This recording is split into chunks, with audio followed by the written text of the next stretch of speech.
dependent on the localities, and then some portion of state funding and some portion of federal funding. And, schools don't have the ability in Virginia to levy taxes themselves, like many school districts do around the country. And so, they're very dependent on what the locality commits to them. Now, we, as the city of Richmond, the majority of our revenues come from real estate tax and then a bunch of other sources. But we commit about a quarter of our operating budget every year to the school system, and that's yielded some really positive results in recent years. But remember that there were many decades of a lot of disinvestment in schools, and so we're playing a lot of catch up here, and that's why.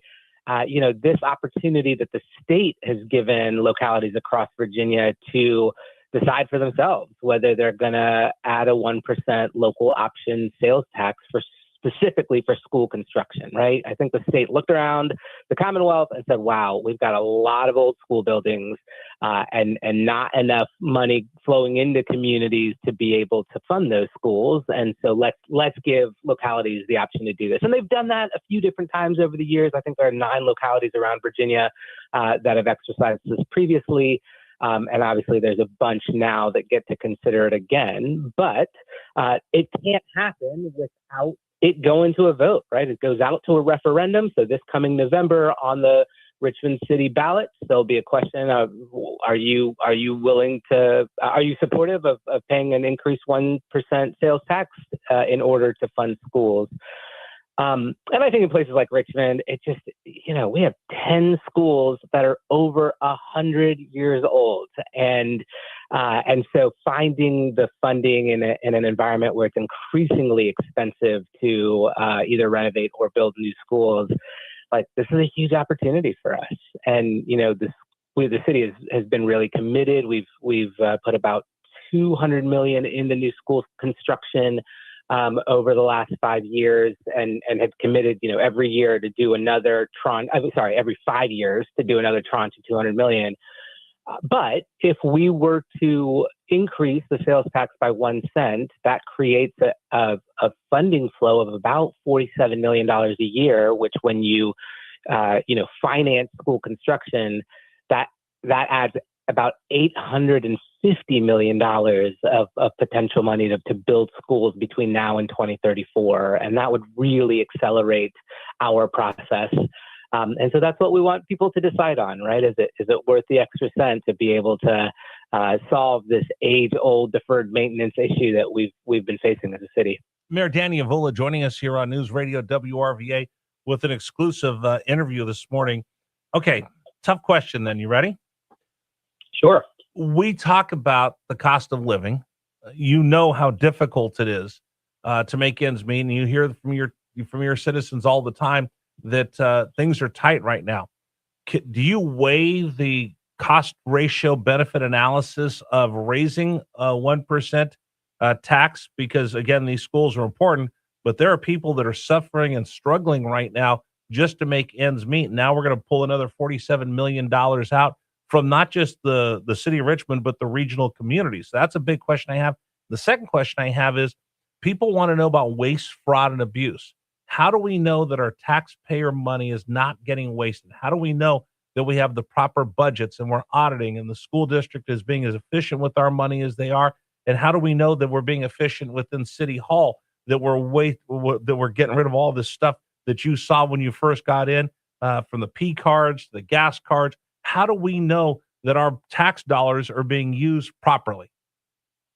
Yeah, well, let me start with the first one. I absolutely understand that the issue of affordability is the top of everybody's mind right now. And frankly, Rich, like if this were a different time, I don't think there would be any concerns about a 1 cent sales tax, right? Like if this were 5 years ago, I think this would have, there would have been tons of support around this. But you're right that it is a particularly challenging time, especially for lower and moderate income families that are really struggling to make ends meet. And that's why when we proposed this, we wanted to make sure that folks knew that we understood that we weren't, not reading the room in this case, that we really understood that these are challenges. And that's why at my press conference last week, we rolled out not just the hopes that people would vote for a 1 cent sales tax increase, but that we would pair that with a 1 cent decrease in the meals tax, in part because we didn't want our restaurant community, which is part of what makes Richmond such an amazing place, to have to shoulder even more of the burden for school construction. And so we paired it with a 1 cent sales tax decrease, 1 cent meals tax decrease, and then a 1 cent decrease, a proposed 1 cent decrease in the real estate tax.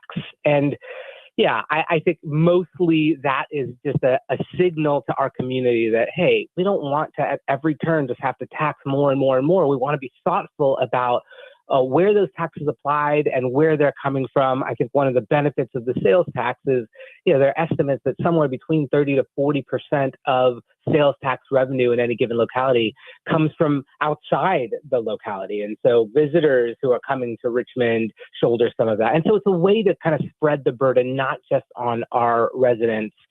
But again, I think in signaling those multiple decreases, what I wanted the community to see is, hey, we're not just like, hey, let's increase taxes at every turn, but we really want to get those guys from Henrico that come in to have dinner. That guy like Herrera lives over the West End. Let him pay extra taxes.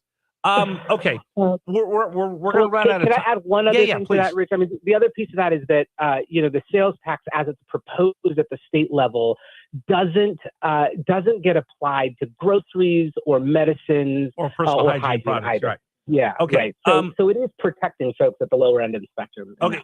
Well, next time we come on, we'll talk about the audits and all the rest of this. But I have an important question that I keep getting from people: is the service of City Hall. I know that customer service, citizen service is very important to you. And I got a lot of people that have said, hey, listen, my utility bill, I can't get it right. I know you're working on that. I have a lot of people, I send personal letters to Danny Avula and I never hear back. Some of them are things I think you could talk about. Some of them I think are things that are beyond what your office has.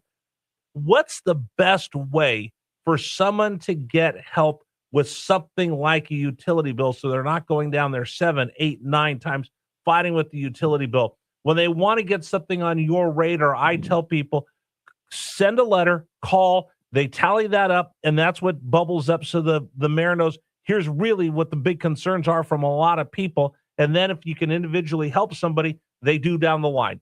Explain that to us. Yeah, obviously the front door is 311, and so most of the complaints come in there. Now, a lot of those get addressed in a very timely way, and a lot don't. And particularly right now, I want to first say, our rollout of this new tech platform, while our team tried to do everything they could on the front end to test it, to beta test it, to make sure it integrated, one of our vendors made a switch midstream that we weren't informed about, and that created huge headaches for our customers. And they don't care if it's a vendor or if it's the city. All they know is that they're getting billed incorrectly, or that their account number has changed, or they're no longer attached to their auto pay. And so I want to just acknowledge that was a big hit for a lot of people. We are incredibly sorry for the frustration that has caused. And so we have really tried to stand up and augment our staff, our customer service staff, over the last few weeks to address the deluge of calls that we've gotten. So we added an addition 15 people to the customer service response line. And we're finally, as of this past week, we're finally back down to our baseline numbers. And so I'm hoping that a lot of people are getting their issues resolved. And I also want people to know that we will absolutely fix whatever billing issues people are experiencing. And so the front door is 311. But I do think if you have, called or 8, 9 times like that person you just described, feel free to send those to RVA Mayor at rva.gov, and my team, my constituent services team, will help navigate those to make sure that people are getting a response. Because we want to make this right. It's going to take a little bit of time, but I want to reassure people that anybody who has billing errors, we're 100% committed to resolving them. Wait a second. Did you just give out your email address? It's our main concern. It's the one on the website, Rich. Okay. So what is it? It's rvamayor@rva.gov. I feel like you're Donald Trump giving out Lindsey Graham's phone number. Hey, by the way, let me give out the mayor's number, and here's his email address, rvamayor@rva.gov if you want, and then that can help escalate that and catch the attention, because I know there's a lot of things that come in, and I tell people all the time, if it's something big and constituents stand up and they go, hey, Mr. Mayor, you need to take care of this, I know that your staff elevates that to you, and then they try to help people individually. I've seen it. I've done lobbying. I know how that works. And I think a lot of people get frustrated because they'll send you a letter like, I need him to get a hold of me right now.